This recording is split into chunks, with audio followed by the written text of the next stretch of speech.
trust that you are parting waters. You answered my prayer. You whispered my name. You're moving mountains. You're parting waters, making a way for me. You're moving mountains that I don't even see. You've answered my prayer before I even speak.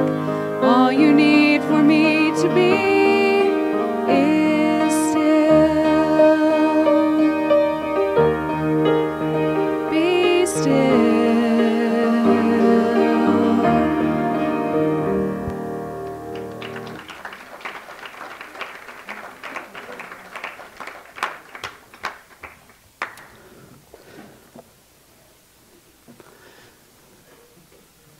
Miss Katie wasn't even supposed to sing this morning. It's amazing how God puts things together. All you need from me is to just be still. What a great thought. This morning, hopefully you can see the televisions I am going to be doing. Ed, I want you to talk about slide presentation. Understand that as I speak, it's not speaking as if I can't stand it. I love it.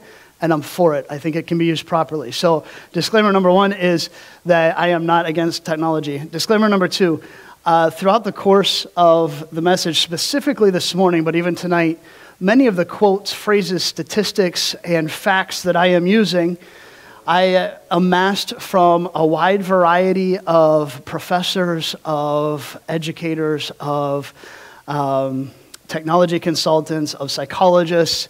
And at the end of the service tonight, I do have a credit slide because we do post things on live stream. I want to make sure I do give credit where credit is due. There's no way to list them all.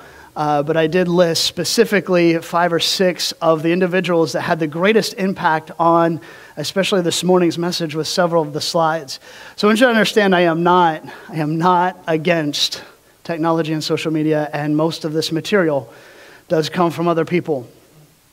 We are going to be in 1 Kings chapter 19 in just a few moments, but before I get there, I want you to go on a walk with me. Not literally, but in your mind. I want you to walk with me down just a street in any town, any city, but something a little bit bigger than Latrobe, Pennsylvania usually.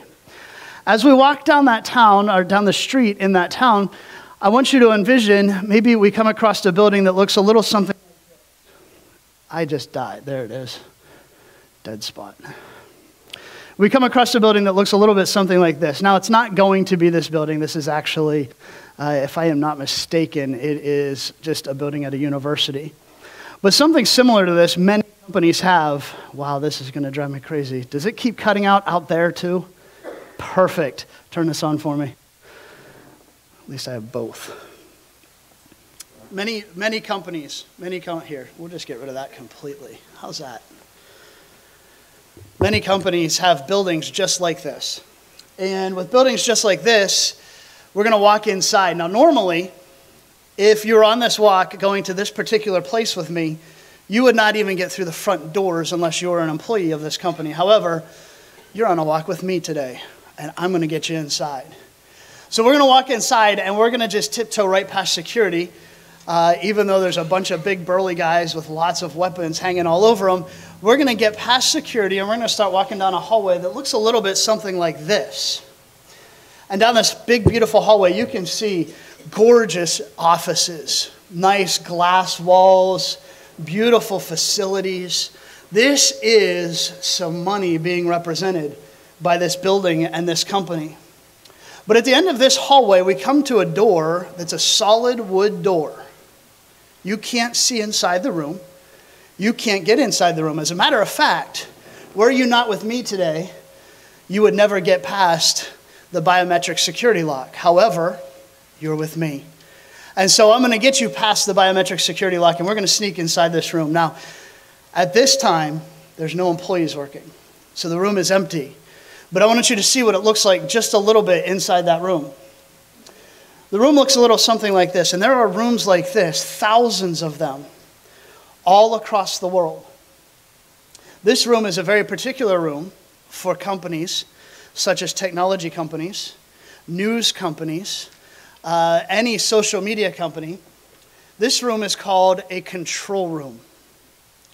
And the purpose of this room, there is one particular purpose of this room. This room is designed to control something very particular. In the world today, there are roughly 2.5 billion social media networking users. As a matter of fact, 81% of Americans have social media accounts. There are over 1,100 different social media apps available. Technology, however, is not some big blue sky meant to be able to take you in any direction you want to go.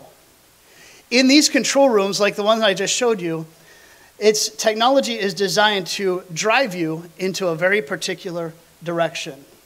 We think of technology as endless possibilities.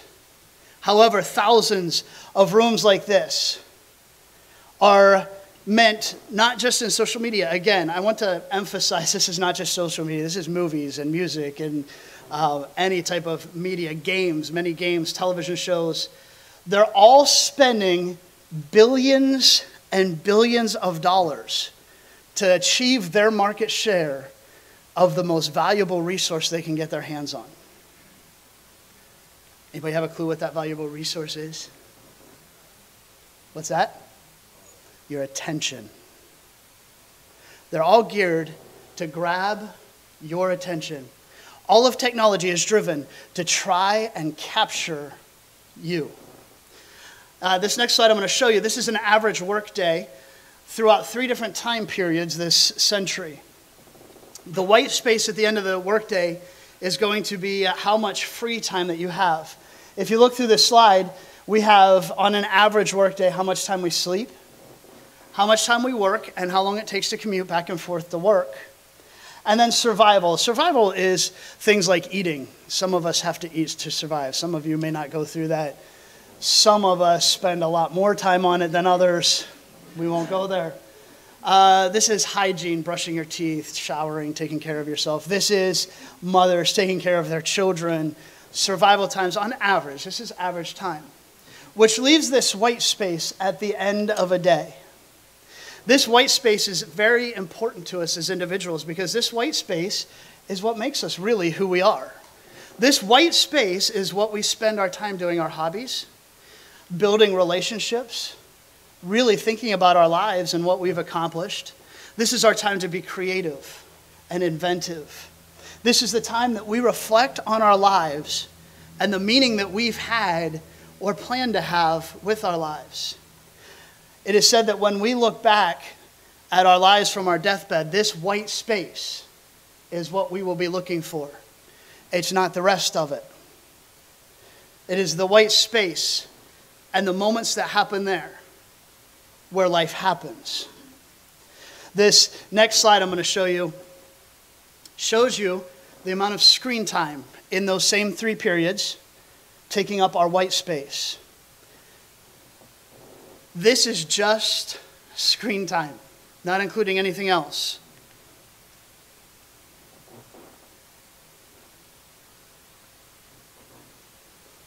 The white space that makes us who we are, that makes us the individuals that we are.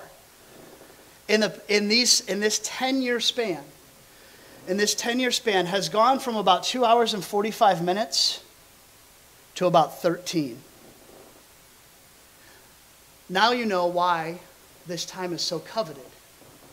Why these companies want that red screen time.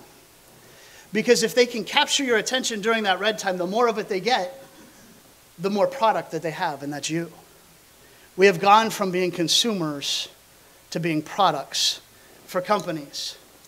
This red space is where companies make money. And so they go after it in fury. They are fierce to get your attention. By the way, that doesn't even count. You've given up 2.5 hours on average of life to watch television, to watch movies, to stare at your cell phone, to grab the iPad and play apps 2.5 hours per day.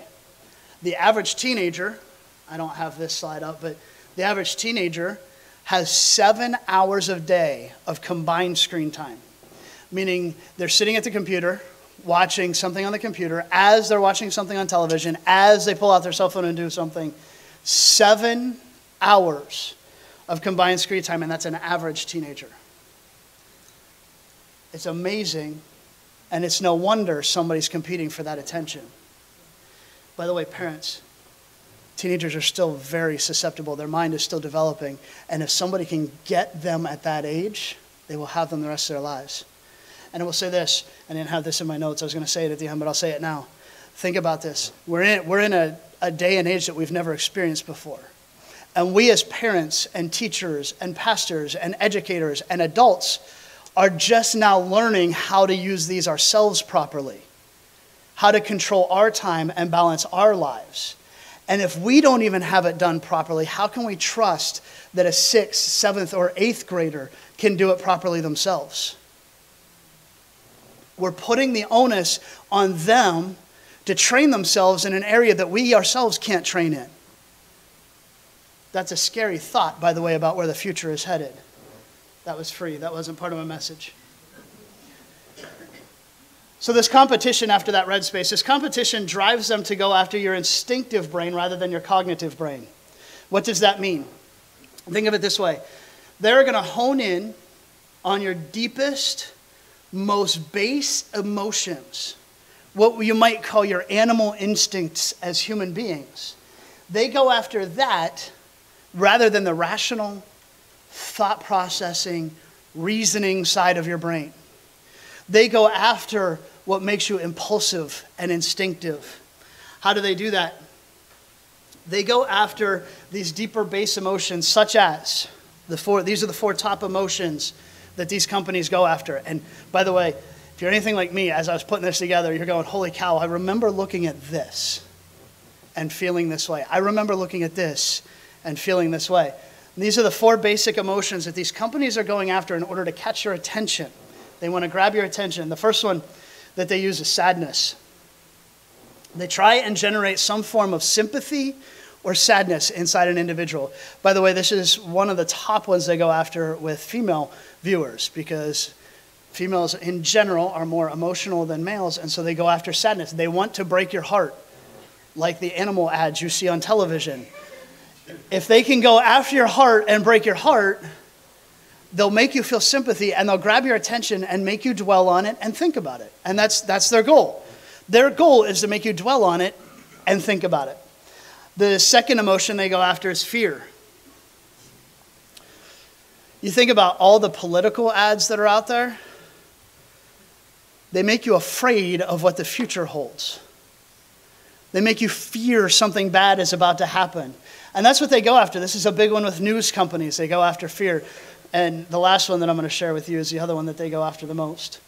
But they go after fear, trying to make you scared about something. Because if they can make you worry, they can grab your attention.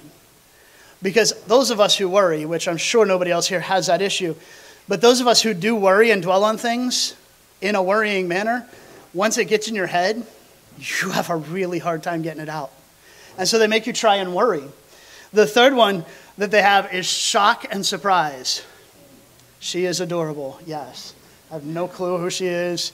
It was one I found on the internet. But they go after shock and surprise. Shock value.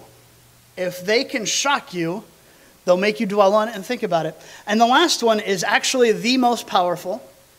It is the single most used tactic by social media networks, and it is one of the most dangerous: anger. If they can get you fired up about something, they'll get you to read an article, they'll get you to share it, and they'll get you to dwell on it.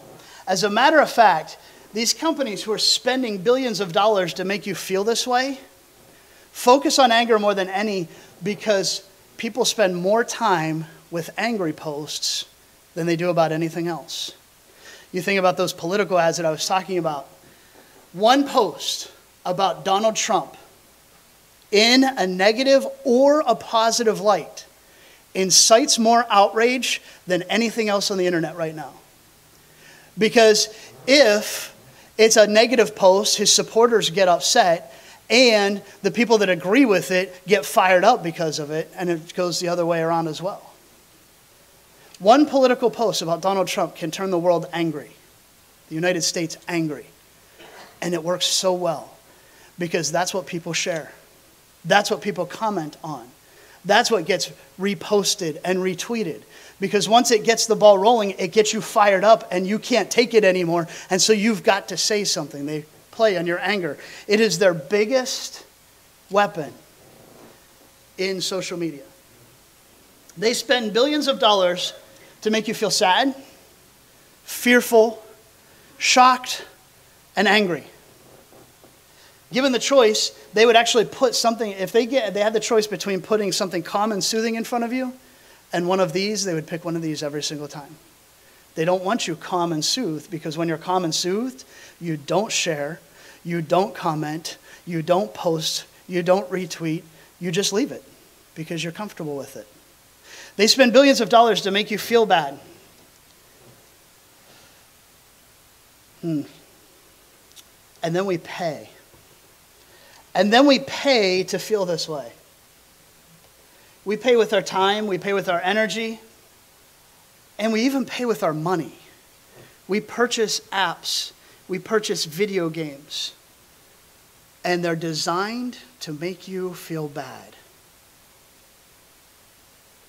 I was sitting with a teenager a couple weeks ago, and I was talking to him. He was talking about online gaming, and he plays this game online, and he said, he made the comment, "I love the game." And then within 2 minutes, he said, "I get so frustrated when I'm playing it because people just talk rude, they use curse words, they're mean to everybody. I feel like I'm getting picked on all the time and bullied all the time." And I looked at him and I made that comment, "You're paying money to feel that way. How does that make any sense to you?" But we as adults do it all the time. We pay money for apps and movies and shows and things that actually end up inciting these feelings, and we pay to feel this way. It's scary. Why does it work? How does it get us sucked in? So think about this. Back when we were kids, which seems like such a long time ago now, 2 years ago, it didn't seem like it was that long ago. Now, it seems like it's that long ago. Back when we were kids, there was natural stopping points that we had in our lives. Technology has successfully removed all the built-in stops that we used to have. So think of it this way. We would go outside and play as kids, and the sun would go down. And what happens? When the sun goes down, you need to be inside the house. It was the rule. When you were kids, when it got dark, you went inside. It didn't matter what time of the day it was. If it was summer, we got to stay out later because it wasn't dark. A natural stopping point happened. When it's dark, we're done doing this, and we're going to go inside and do that. Think about newspapers. Newspapers, I know, newspapers were things that you would unfold and open up and read articles out of, and it's unheard of in today's day and age. But you would have newspapers, at least comics. The comics section for some of us might not have been the rest of it, but what happened? You got to the end of the page, or you got to the end of the article, or you finished the whole paper, and what'd you do? You folded it up, and you set it aside. Some of our grandparents saved 8 million of them in their basement. Some of them, they just went in the trash right away, but once you finished reading it, you were done. Once you finished the crossword puzzle, you put it away. It was over. It was a natural stopping point. How about this one? It used to be that you would sit down at night and watch a television show with your family. And when that show was over, it was your favorite show. You loved it. When that show was over, you had to wait a whole week to watch the next episode. It was insane. You couldn't just sit there and binge watch. You had to wait a whole week. Once the show was over, it was a natural stopping point. You couldn't watch anymore. You were done. And so you waited till the next week, because most of the time, 2 shows don't come on back to back that are any decent. So If you found one, that was probably it. You were done. You finished, and you moved on. However, these natural stopping points were points where companies realized they're losing their most valuable resource. These natural stopping points were points where all of these major companies said, I am losing their attention. And so we have to do something about that. We've got to figure out how to regain their attention. So, and I might have this order wrong on how this happened, but it's a good example, so just go along with me, even if you know different than I do. So, technology is moving along in the past few years, and YouTube came along. And YouTube was awesome. They had viewers' attention. You would watch a video, and then you'd probably move on and do something else. Well, they got tired of losing the attention of their customers, so they came up with this thing called autoplay, where it would randomly select or select based on types of things you were interested in. And after the video ended that you were watching, it would pop up the next video automatically and start playing. What'd they do? They have successfully got rid of the stop where your attention breaks. And so they began garnering market share of attention. And it was awesome because their stock was rising, people loved it, and they were grabbing teenagers as well as young adults and older adults. They were grabbing their attention and holding it. And before you know it, they would spend 3 hours just binge watching YouTube videos of all sorts of junk. And that's what most of it is, by the way, except for the Bible Baptist Church YouTube channel.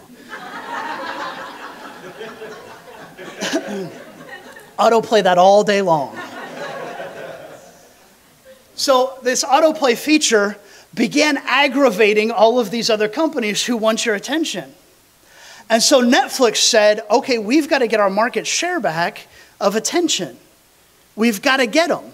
And so what they did was they started playing the next episodes automatically in shows, which ended up with teenagers spending 7 and 8 hours binge watching entire seasons of television shows. They have successfully garnered attention. Facebook couldn't have anything to deal with that, so they began playing their videos automatically within the wall. And as you scroll down through your wall, which I have mine shut off, there is a way you can do that. I have mine shut off. But as you scroll down through Facebook, the videos automatically play. So what happens? Well, I'll watch a couple seconds of it. And then you watch a couple more seconds. And then you scroll down, and there's another one that plays, and they've got your attention. And so they keep battling these companies in order to get your attention. But it doesn't stop with just these 3 companies. It's all over the place. You think about it. Think about all the apps that are out there that give you streaks.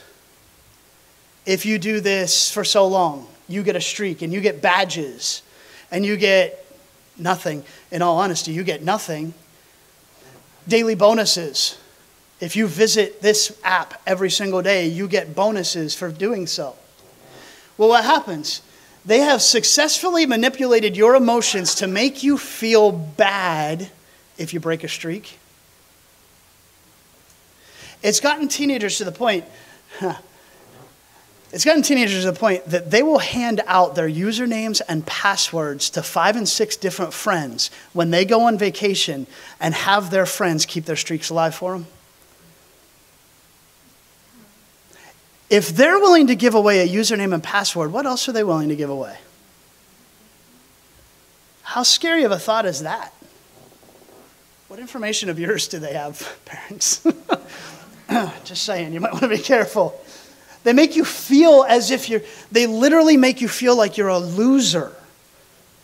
You lose if you don't come back and visit us every day. You lose if you break your Snapchat streak with this person. By the way, parents, I'm going to go ahead and go off on a tangent. I have not gone on one yet, so it's my turn. How many of you know how Snapchat was created, the reasoning behind why Snapchat was created? The entire reason it was created was so people could cheat on their spouses without them getting found out. That's the entire purpose behind Snapchat. And yet, we go ahead and just hand it to our teenagers who still have no control over their hormones and emotions and say, here, go for it.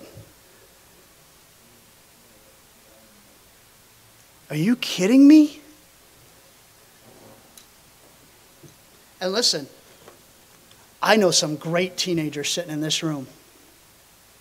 But when it comes to the flesh, I wouldn't trust them as far as I could throw them. And I've got 2 tears in my rotator cuff right now that I have to have surgery on. So it's not going to be very far that I could throw any of them except for probably Moffat. I could chuck him into next week with the torn rotator cuff. Listen, we turn them loose and we give them, it literally is open season for them. There is no way for you as a parent to check up on that. It's gone. Now, I will say this, on the flip side, it's never gone from the internet. Teenagers, everything you post is captured. And it can come back to haunt you. But it disappears from parents. It disappears from people that can do something about it in their lives. I don't know hardly any adults that are mature enough to handle something like that. I would never put Snapchat on my phone because I know what the flesh is capable of. And there is no way I'm going to hide something from that woman right there. And yet we'll let our teenagers do it all they want. Come on, parents. That's just scary. These companies make you feel like you lose something if you break your Snapchat streak or whatever, your daily bonuses, whatever it is, they make you feel as if you've lost something. In our current culture, this is one of my favorite slides. Here we go. Technology has crossed a line. It has crossed the line from changing what we do to changing who we are. It has changed our identities. Things that were completely inappropriate 10 years ago are now acceptable norms. Let me give you an example. You go back to that slide that I showed you in that control room, and you see a bunch of people in that room, and let's say the boss, the big boss, CEO comes in to have a meeting with those people.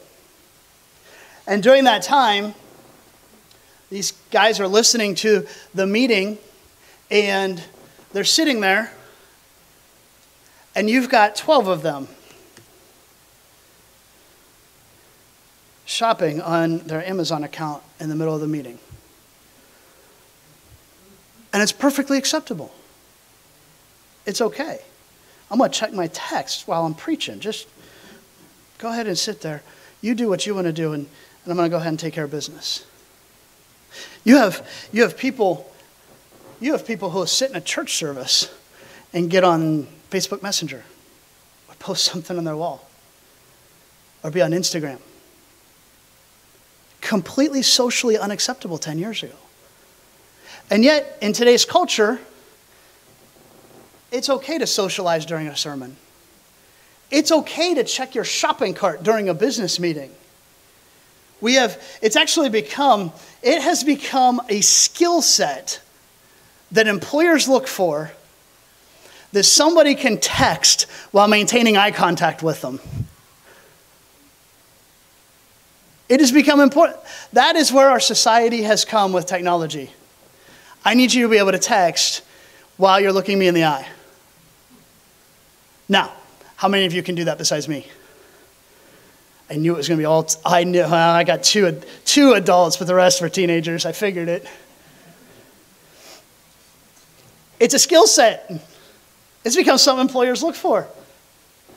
What has happened is we have become a generation who has decided what's important to us. We decide what we want to spend our attention on. We figure that we can focus our attention on the small things that apply to us during a sermon. And when he's speaking about something that I don't think applies to me, I can go ahead and hop on and do something quick. I can divide my attention and control where my attention goes. It has come to the point that we expect more from technology and less from other human beings. We have become lonely in the midst of technology. We are afraid of intimacy. We have turned to technology to give us an illusion of companionship without the demands placed on us with an actual friendship. We like to feel that we're in control. But if you haven't figured it out by now, you're not in control. We have lost control. Technology has crossed the line of changing what we do to changing who we are. I'm going to read out of 1 Kings chapter 19 here. I know, it's all set up. I'm getting there. It's like a half hour of setup and like 5 minutes of a sermon, I promise. I'm almost there. It'll be 3 points and we're out of here. In 1 Kings 19, verse 9, the Bible says, "And he came thither unto a cave." This is Elijah when he's running from Jezebel.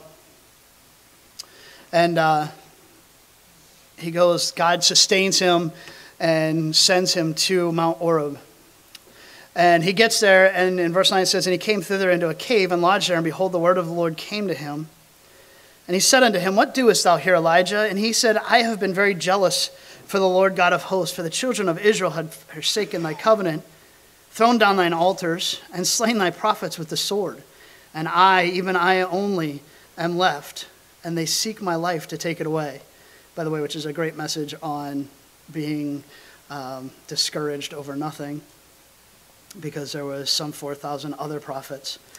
And he said, "Go forth and stand upon the mount before the Lord." And behold, the Lord passed by, and a great and strong wind rent the mountains and brake in pieces the rocks before the Lord. But the Lord was not in the wind.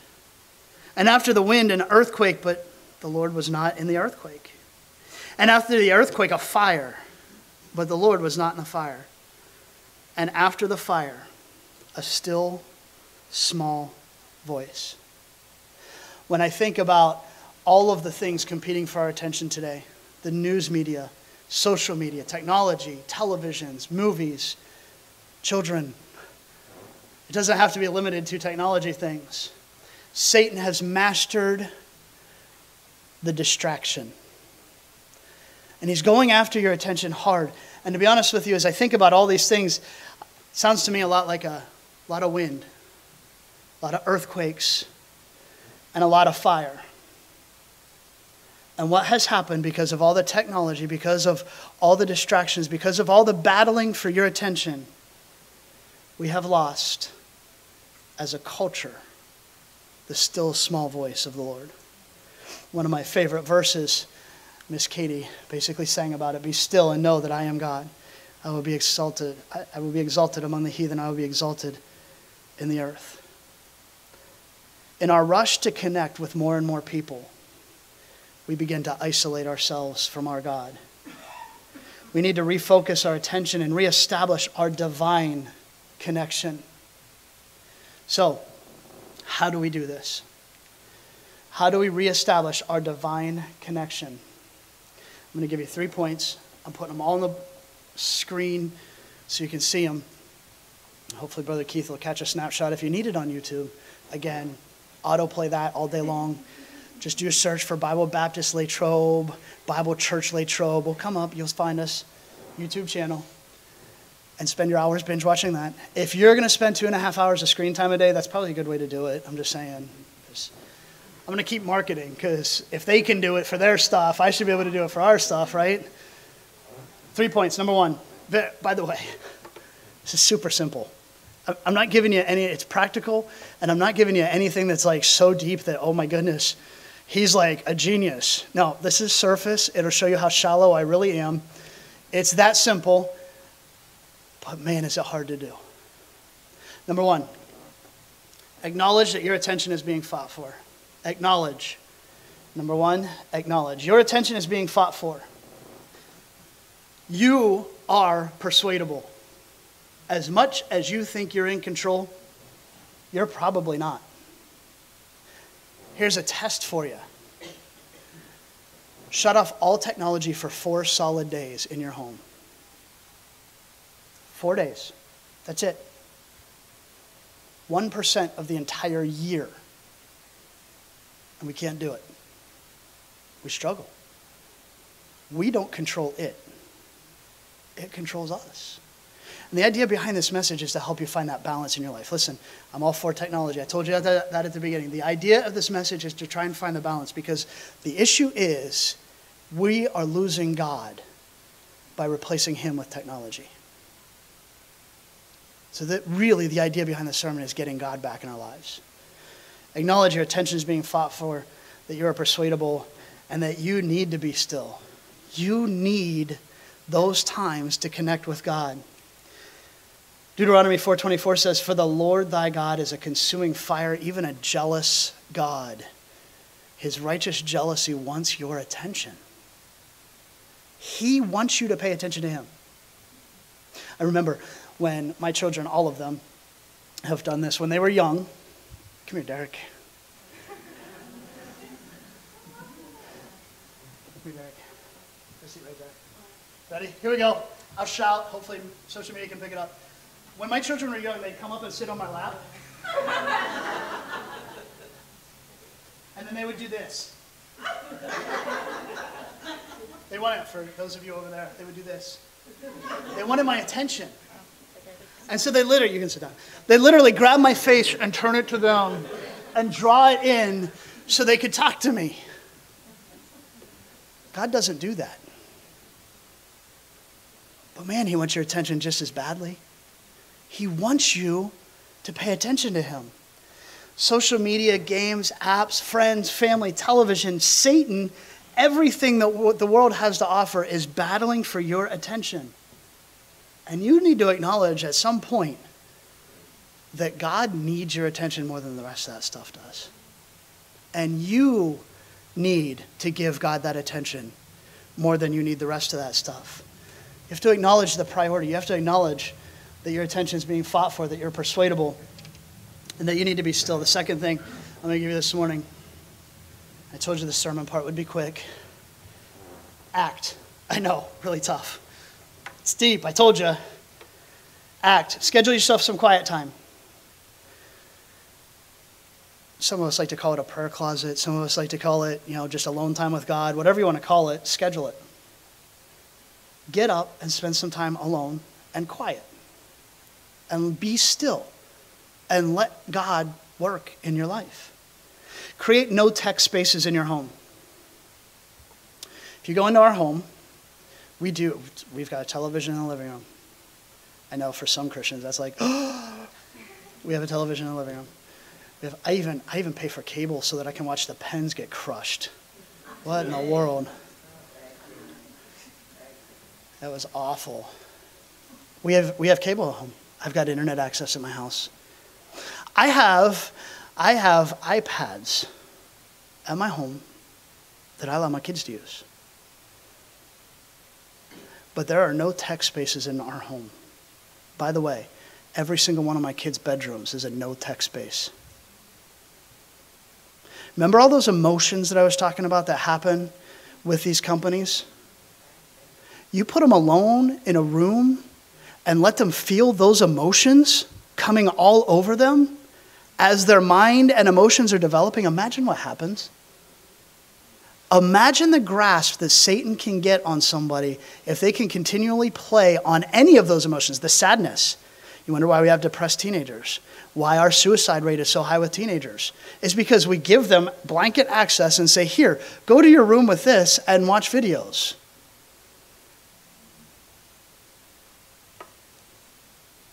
All of those emotions come back. There should be no tech spaces in your home. And there should also be, you should replace screen time with FaceTime. No matter how busy it is, when we sit down for dinner as a family, there is no technology. I answer my phone for 2 people.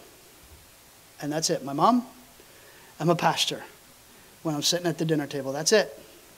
No one else. There's no internet. There's no surfing the web. There's nothing. I replace screen time with FaceTime when it comes to lunchtime or dinner time. There has to be some test. And you go, listen, I get it. I'm going to be longer than I thought.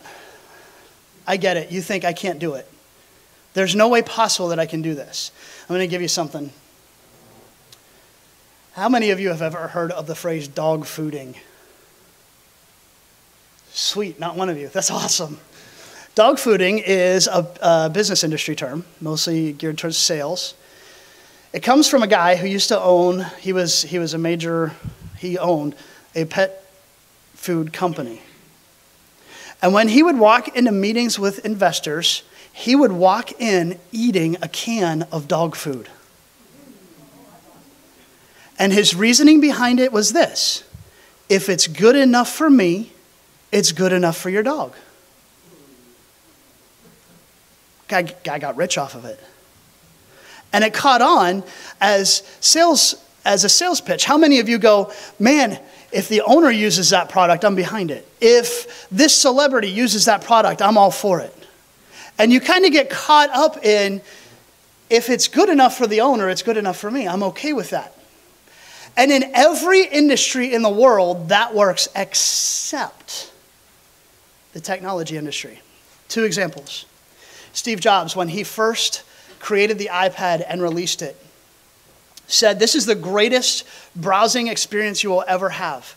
This thing is better than any laptop or tablet ever created on the face of the earth. You will be changed by using this. And he was right beyond any belief, but that's besides the point. 2 months later, he was approached by a New York Times journalist. And they were chatting and doing a news article. And the journalist asked him, he said, man, how do your kids like the iPad? To Steve Jobs. Steve Jobs, creator of the iPad, owner of Apple, he looked at the journalist and said, my children have never seen an iPad. We limit their technology at home.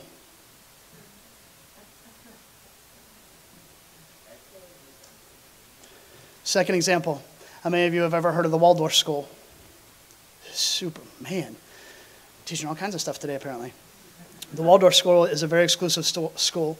They have a location right in the middle of Silicon Valley. And that location, tuition is $24,000 per year per student. Makes me want to raise prices here, I'll tell you that much. $24,000 per year per student.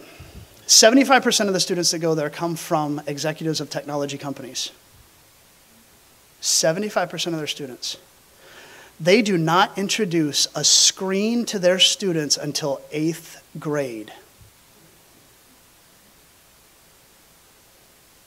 8th grade is where they feel they can begin introducing screens to their children. These are major technology people. We've gone dog fooding. We look for people who really back their products, and that's what we buy. And yet, technology companies, they don't even purchase their own stuff. That's scary. It reminds me, by the way, this point, act, it reminds me of the prodigal son. In Luke chapter 15, verse 20, the story of the prodigal son, he runs away from home, and he sits there and he acknowledges, in the pig pen, he acknowledges, I've got an issue, I need to change things. But it wasn't until he acted on it. Verse 20 says, and he arose. So I can tell you all day long, I can give you all kinds of hints and tips and things to do to try and help your home, and that's really what I'm doing, is trying to help your home. But unless you act on it, unless you get up and do it, nothing will ever change. That's actually where most Christianity has its issues. We know, we just don't do. So acknowledge, act, and then lastly, accountability. Have a friend, spouse, somebody that will always tell you the truth. Be transparent with your actual usage and listen even to the boring bits. When you're in a sermon, beginning to end, listen to the whole thing. When you're in a business meeting, beginning to end, listen to the whole thing. And have somebody keep you accountable with it. Be transparent with your usage. Proverbs, so many verses in Proverbs, where there is no counsel, the people fall, but in the multitude of counselors there is safety. For by wise counsel thou shalt make thy war, and in a multitude of counselors there is safety. Faithful are the wounds of a friend, but the kisses of an enemy are deceitful. Iron sharpeneth iron, so a man sharpeneth the countenance of his friend. So many verses talk about being accountable to each other and being okay when somebody tells us we're in the wrong. Do you have somebody that keeps you accountable? My phone, I leave it lay around my house all the time. My wife can get in it anytime she wants. My children can get in it anytime they want.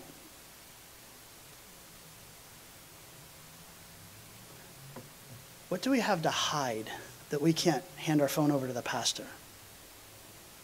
That we can't hand over our phone to our parents, to a teacher? Who's keeping you accountable? Acknowledge, act, and accountability.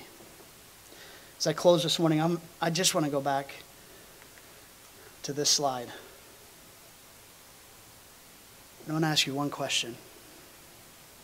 With all that spare time you've got, outside of work and sleep and survival, how much time is God actually getting out of your life? How much of your attention does he have? So stand with our heads bowed and eyes closed. So I'll say it again. I am not saying technology is bad. I'm just saying that we need to get a clear perspective on how it can become our life rather than being part of it. How it can replace our God rather than maybe help us serve him. There's a great place for it in each of our lives. Man, we got to be careful. God is missing Christians because we're wrapped up in the red space, in the screens and the technology. Our gracious Heavenly Father, we thank you so much for the attentiveness. I know I went later than I usually go. But Lord, thank you for their attentiveness through the message. Lord, we pray that you would give us safety. Lord, that we would give you the attention that you so desire from us. Lord, that we would take the time to reevaluate the technology use in our homes. And Lord, that no matter what, the honor and the glory is given to your Son, Jesus Christ, because it is for his name's sake that we are here and that we do what we do. In your precious name we do pray. Amen. You're dismissed.